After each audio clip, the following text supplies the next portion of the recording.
broadcasting live on the UnitedWest.org AM radio network and simulcasting on DirecTV, iHeartRadio, Roku, and the World Wide Web. This is Enemies of the State with Tom Trento.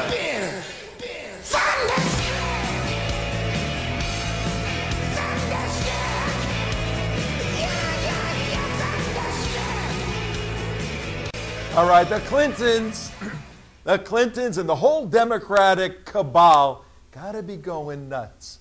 If you saw what we saw just a few minutes ago, it's 3 o'clock, top of the hour, the 20th of July, 2016, if you saw what we saw, and we're here in Florida, we weren't even there in Cleveland. Air Force, Marine. Trump won. Yeah, Trump won. Trump won the helicopter that we see all the time going up and down the Atlantic Ocean here. We're about 10 minutes from Donald Trump's house, where I'm speaking from right now. This thing circled Cleveland, did a few wobbles like this. It's got the big Trump name on the side of it. Trump name on the side. If you're the Clintons, she's going, what do I got to do? I want a helicopter like that. What is this? This is ridiculous. Oh, Hillary, you are in for a lot of trouble. And what a show we have for you the next 20 minutes or so. Tom Trento, director of the United West, broadcasting live from our Florida studios. And we have a newsmaker on every segment, so a 3 o'clock segment. Today we got a very special person, a friend, an American hero, an individual who spent many years, over 20 years, and you wouldn't know by looking at it, but over 20 years in the news industry as a news reporter and anchor, and then had an epiphany in life and said, I want to get more involved in making a difference on the grassroots level and in the halls of Congress and in the halls of all the whole political system in the United States, do something important. And she has done that. She's accomplished a tremendous amount. She's got a very unique position right now. I'd like our audience to welcome the First Lady of the Second Amendment. Jan Morgan, hi, how are you? Hey, Tom Trento, how are you today? Good. Good to see you. I think the last time we were together, you were in leather, and I think I was in some leather, and we were standing under the Washington Monument with a 9/11, motorcycle thing. Remember that? I'm glad you clarified that. Yes. How could I forget? Leather. And now leather, here I am in Cleveland, Ohio, and you're in Florida. And I'll tell you what. To tell the folks where I am at the moment, I am at the Citizens for Trump national headquarters in Ohio for the week. The downtown Cleveland, it's chaos. It's like a zoo there. Not in a bad way, in a good way. Lots of patriots there, lots of folks here from all over the world, as a matter of fact. But every time I get a break and I steal away to the house where it's our little quiet, peaceful refuge to get away from all of that, because it will drive you insane. You can only take it in small doses. And what does she do for Citizen for Trump, Jan? What do you do for them? I am the national spokesperson, which means when someone wants an interview, the organization throws me out there. I've done a lot of stuff for Fox Business and a number of networks. In fact, I'm supposed to be speaking with an Asian network shortly. Believe it or not, there are people here from all over the world who've been interested in trying. They want to know, first of all, why women support Trump. They don't seem to get that. And so here I am, and I've been able to speak on that, about that. Well, let's pursue that for a second, because you're very well known in the conservative world. Now, if you have this position as a spokesperson, one of the spokespeople for Donald Trump, your life, I don't know if you know it, your life is going to get more hectic and chaotic than you can possibly imagine, and you're going to be vilified by the hardcore leftist women who are going to call you every sort of name. Tell us your process of moving toward, out of all the 17 people, moving toward Donald Trump, and why you have placed your stake with that gentleman.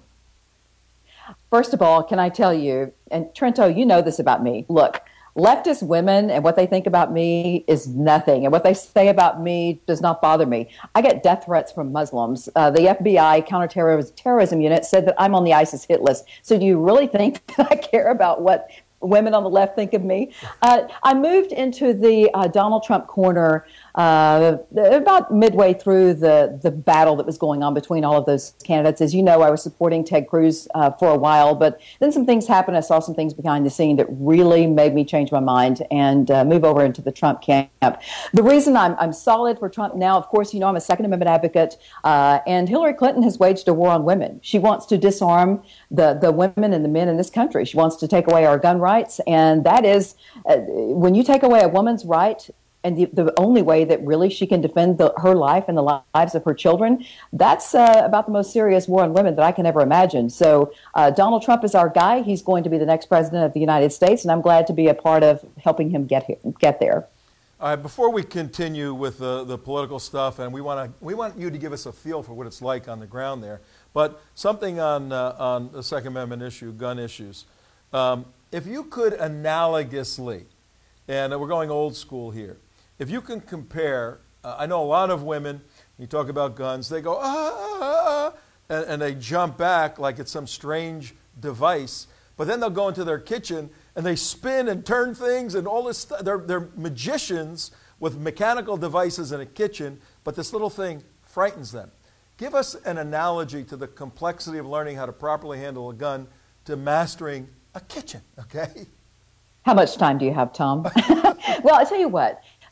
Women are changing on this issue because, especially when you've got a president that is allowing all of these refugees coming into our country without being properly vetted, and then you've got Hillary Clinton talking about increasing the number of Syrian refugees by 55%, and we all know that ISIS has promised us that they're going to seed those refugees with their plants. So women are scared, they're concerned, and they want women who've never even remotely considered the idea of being armed or suddenly coming to me at my indoor shooting range and saying, I want to take a class, I need to get armed and trained. And women, once a woman makes up her mind to do something, women really turn out to be quite the marksmen. And then I put a video of a 91-year-old woman who came to me and at 91 decided she needed to be armed and trained. First time to touch a gun. Her video, I trained her, she took my class. She's now handling a semi-automatic gun like a boss. It can handle a rapid fire, keep a nice grouping, and of course she loves to shoot at Osama bin Laden targets. So she's really getting prepared to defend her life. And when women saw that 91-year-old woman handling a semi-automatic handgun, they said, okay, if she can do it, I can too. I can do this. Cool. Now, if somebody wants to get in touch with you to pursue that, how do they do that? My Facebook page, obviously, Jan Morgan, it's a verified page, or you can always call my range. And I think everybody knows the name of my range, the Gun Cave Indoor Shooting Range. After all, Tom, we were the first range in America to declare itself a Muslim-free zone. And I'm glad to say that since we did that, gun ranges and gun stores in 6 states have publicly followed my lead, and many more have privately said they're doing the same thing. They're refusing to train Muslims, and as a result, you know, we're not going to train the next jihadist. So I'm pretty easy to find. The Gun Cave is world renowned. Now, once the conventions are over, we're going to have a weekly show. I want to have you back and pursue how you navigated through the legalities of having a Muslim-free, entity. And we've seen the background and the fight you've had, and we've got to really get that out. But right now, we have limited time on the convention. Walk us through your experiences walking through the crowd and looking at the protesters and seeing everybody dressed in all their red, white, and blue and the hoopla and all of that. Give us a feel for that. Well, I tell you what, Tom, the most interesting thing I noticed right off the top on day one was during the America First rally. The diversity of the Trump base is absolutely incredible. There were gays for Trump waving their rainbow Trump flags. There were Latinos for Trump, women for Trump, bikers for Trump, a really diverse base. So it really knocked a hole in this wall and this perception that the Republican Party is a party of stuffy old rich white guys.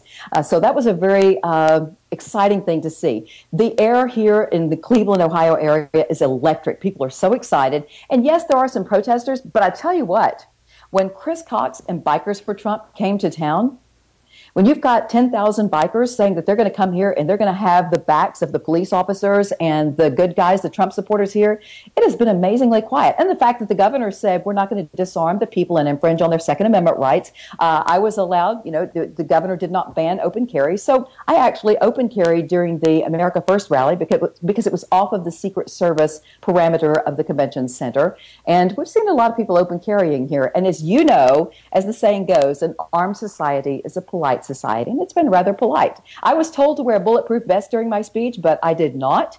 And in fact, the only person who walked up on the stage with a bulletproof vest was Milo. And once he got on stage and looked around and saw all the bikers and everyone protecting him, he said, you know what, I don't need this thing. And he chunked it. So in fact, there were a number of rallies planned that backed out because of the security issue. They were afraid of the protesters and violence.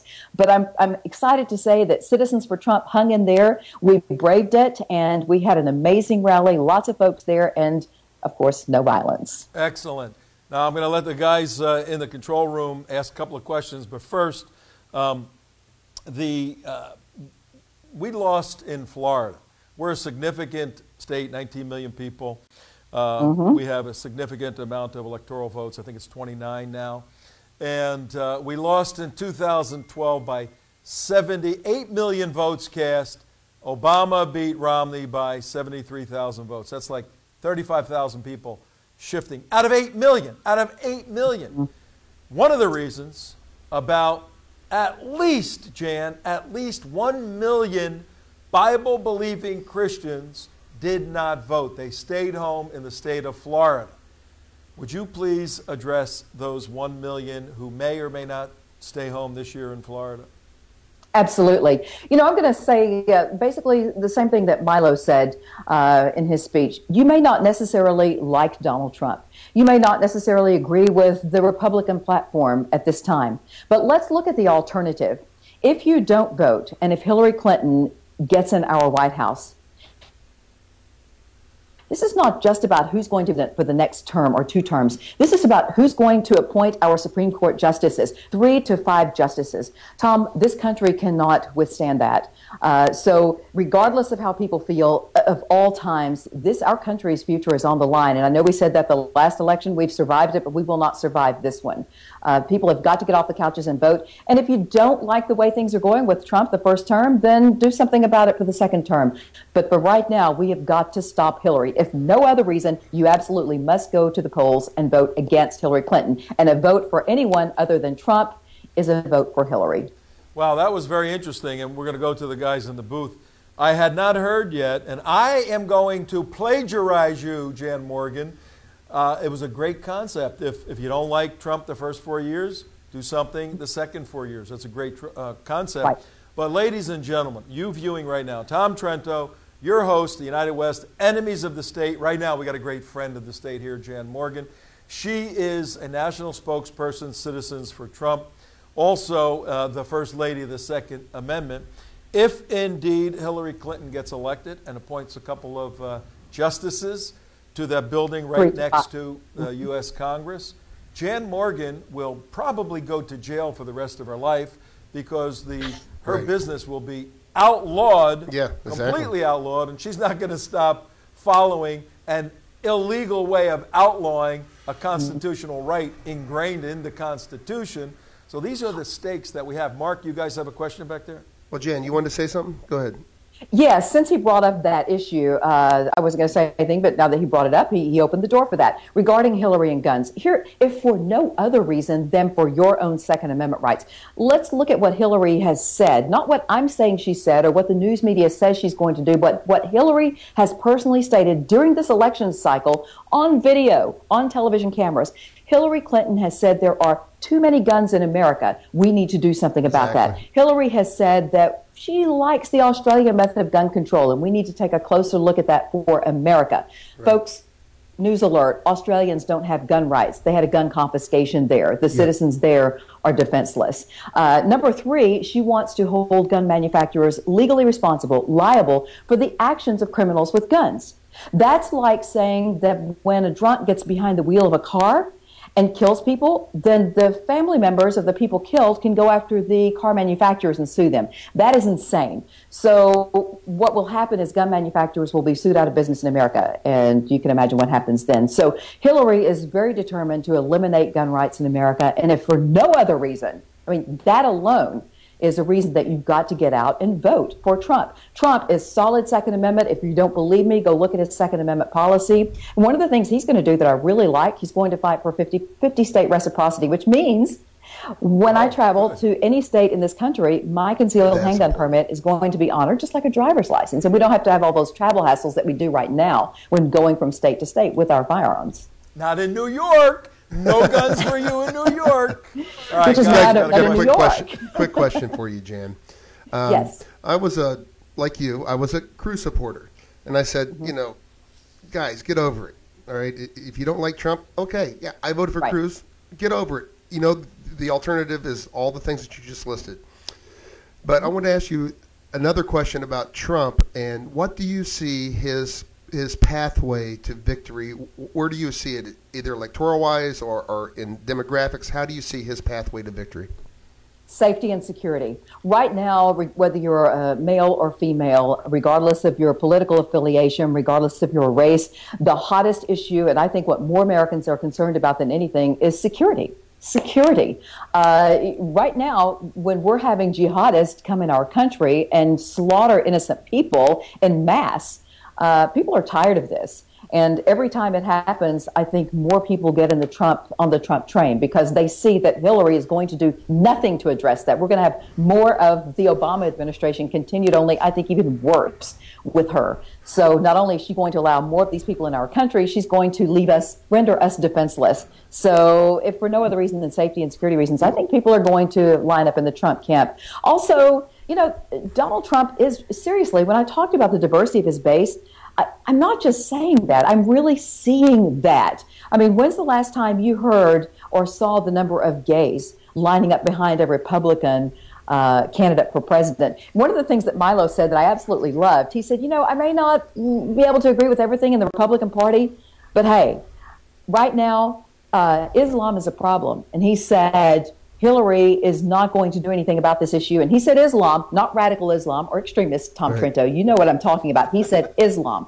We have a problem with Islam. And he said, so he gets it. And he said, Hillary Clinton doesn't get it. She's not going to do anything about that. And he said, anybody that knows anything about Islam knows what they do to gay people. They throw us off of buildings. They murder us. They hang us. And he said, so, you know, the Republican Party may not necessarily want to embrace us gays, but he said, we're your gays. You got us. Right. So embrace us, and we're going to help you win. And I really appreciated that. And speaking of safety and security, like you mentioned a second ago, I think one of the undertold stories in this whole convention is, like Tom always says about Israel, hey, forget about peace, security first. Like the convention here had, there's supposed to be all these craziness, all this other craziness happening. What did they lock down on? Security first. And I think that's one of the undertold stories on this whole convention. There's nothing happening. Right. But it's an amazing thing because it was supposed to be Armageddon. I mean, that's what everybody was saying. I actually even thought about bringing a bug-out bag with me because of all the things that were being threatened were going to take place here at this convention. I mean, the organizer of Citizens for Trump had his life threatened repeatedly just because he was organizing this rally. So, you know, when they tell me to wear a bulletproof vest, I'm sitting there thinking, geez, you know, this is pretty serious. But other than just the security issue, I think the political correctness and the corruption issue, people are so absolutely sick and tired of our misrepresenting representatives in D.C. And I think that Donald Trump winning the White House is going to send a very strong message to them, just like they sent to the Republican Party. In case the people of America haven't noticed, history has been made here in Cleveland. History. We are watching history. We have taken the Republican Party out of the control of the establishment elite. The grassroots people have. This is not about Donald Trump. Donald Trump is simply the representative of the people who have put him here in this nomination process this week. And that's a very exciting thing. It shows us that in America, it's not over yet. We still have a chance. And look what happens when grassroots people stand up and fight against the big money and the establishment. Look what happens. That's so very, very important because a year ago, right now, this week, many of us were completely disillusioned, Jan, with the Republican administration and their capitulation to President Obama on the Iran deal. The Republicans were in a position to stop that deal. They did not, for political purposes. And many of us said at that point, you know, and I've been since I was able to make a clear decision somewhere in the middle of college, I became a Republican. And about a year ago, I'm saying, you know, I'm more a conservative. The Republicans are going off of their own principles, and Trump has shaken that to its core. Now, do you think, Jan Morgan, that the established Paul Ryans of the United States Congress get it or not? You know, it really doesn't matter whether they get it, because they can either get on with us or they can get out of the way. And some of them have chosen to get out of the way, and that's fine. We don't need them. You know, it's interesting that the biggest enemies of America have bailed ship. We looked at the last effort at the convention, the Never Trumpers. I mean, what a pathetic excuse of an effort that they put forward. I thought it was embarrassing for them. And there are people now that have destroyed their they committed political suicide, actually. People that I had respect for at one time that I would never support ever again because of their behavior at the convention at a time when we need to be rallying together, because the people spoke up. Really upset me that there were delegates who actually said, we're here, we want to vote our conscience. We should be able to vote our personal conscience. You see, when you are a delegate, you're not representing you. You're representing the voters in your state who sent you with their votes to represent. And you can't say when your state and your area voted for Donald Trump and he's the winner, you don't get to vote who you want. You vote who the people sent you to vote for. So I'm glad that we won that battle. And once again, the good guy won. So. Oh, well, on that bombshell, and I'm plagiarizing from Top Gear, on that bombshell, Jan Morgan, we have to go now. You're doing great work.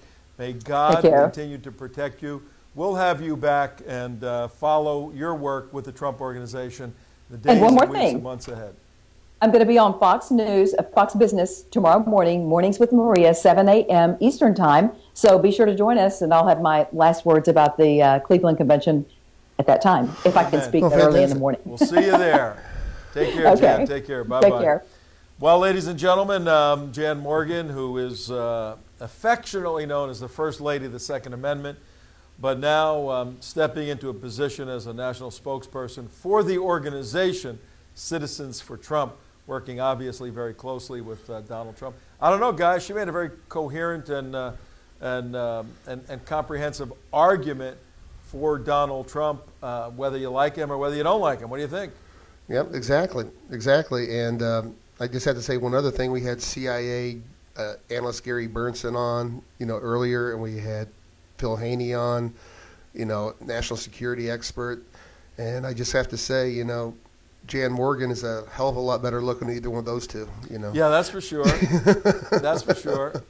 Well, we did have Karen Vaughn the first day in Philly. I didn't throw Karen in the mix. I did not throw her in the mix. No, Jan is when you interview Jan, you basically push start and let her go and just kind of guide her. No, and she's brilliant. She's a brilliant woman. We've known her for years, and I didn't know she was on the spokesperson for Citizens for Trump. I didn't. That's fantastic. I didn't know, that is fantastic. Yeah, that's very, very good. So, all right, tomorrow, same place.